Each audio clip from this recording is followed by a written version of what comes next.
Hi. I am smiling extra hard today because I just put in my 2 weeks at my bartending job. That it wasn't the worst job in the world, but I just like I really just oh my gosh. I just really worked for a company where the business practices and each individual employee could feel in our jobs how bad the business practices were behind the scenes. So like, I don't know.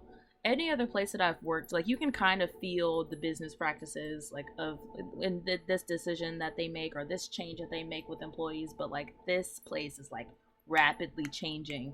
Like nothing is stable whatsoever. So I'm kind of like excited to leave. I feel like I worked there and I was like I don't really care if I get fired. Like that it's that kind of job. Like I don't really care about what I'm doing. I love bartending. Bartending is really fun. Definitely a new skill for me. Working with alcohol instead of coffee, but I don't know. I really liked it, so I'm gonna keep going with bartending jobs. But today, I think today I want to talk about gratitude because gratitude is so gratitude is so underrated. It really is. It is like, yeah, we learn like, oh, be grateful for what you have. Like other people have it worse than you. But it's just like it's a lot more than just be grateful because other people have it worse than you. It's like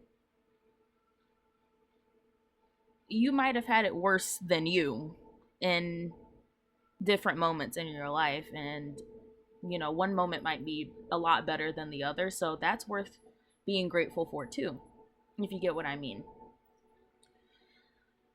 I am a person who has previously like really struggled with seeing the good in different things, like seeing the good in like seemingly shitty situations.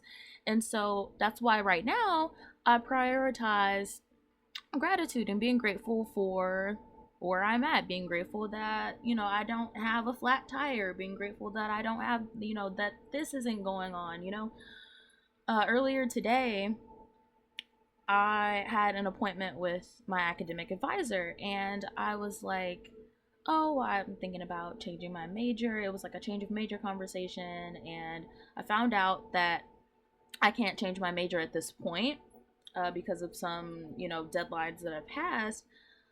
But I found out that it's possible for me to change my major because I was also like, kind of like, oh, is it even going to be possible for me at this point to change my major and to do something different?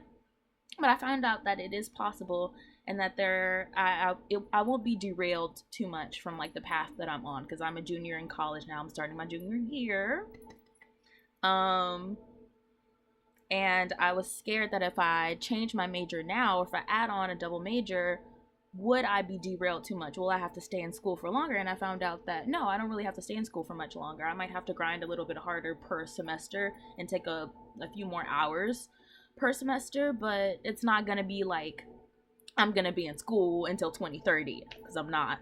Um, so yeah, that was a big thing for me. And so earlier I felt discouraged by the fact that I couldn't change my major this semester. I have to wait until winter to change my major to what I want to change it to.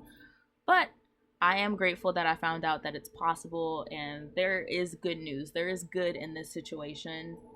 There are things for me to do. I have to take care of some info sessions before I can change it. And yeah, I mean, I met with the advisor. I found out that I found out some other good news too. So it's just really important to like not be so bogged down by the fact that one thing that you kind of like, I find myself picking problems, like creating problems for myself when it really doesn't have to be all that. It could just be, this one thing that knocked you off, but look at all these other good things around you. It sounds cheesy, but it's really important to be a little bit kinder to yourself and about your life. And that'll draw in better vibes and better life experiences too, I believe. And so, yeah. I struggle a lot with like money too, like my idea of like my concept and my relationship with money is kind of strained because I feel like as soon as I spend money, I immediately feel that lack, I feel that loss, and so that creates kind of like a dysregulated nervous system in myself. And so I have to constantly remind myself that I'm not spending this money for no reason. Like I'm not just losing money all the time. This money is actually going somewhere that benefits me. Like I'm grateful for the things that I've paid for with this money. I constantly have to remind myself of these things, and it helps so much more. And so eventually I feel like I'm going to be very seemingly calm about everything. That's the goal. The goal is to be very calm about a lot of things that I used to be really insecure and dysregulated. Like things that used to dysregulate my nervous system, eventually they're not going to anymore. And I'm excited about that. That's going to be an interesting experience, an interesting phase in my life because I am in a weird timeline right now with my as far as what's going on in the stars right now. For the next year, the stars intend to turn my life and the way I go about things and the way I see situations inside out. I believe that this time is destined to make me a different person, a more self-sufficient, like a more positive person. And that means that I am completely like I'm going to be shaken to my absolute core. I think like I actually want to read what my the app that I use for astrology is called The Pattern, and it's amazing.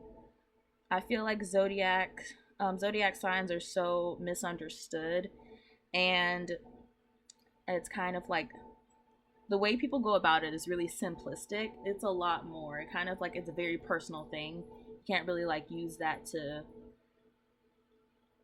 tell other people who they are. It's a very personal thing to me, but the app is called The Pattern. I really like it. So this is my temporary cycle from May 21st, 2024, so a few months ago, up until next year in March on the 28th. This is what it says.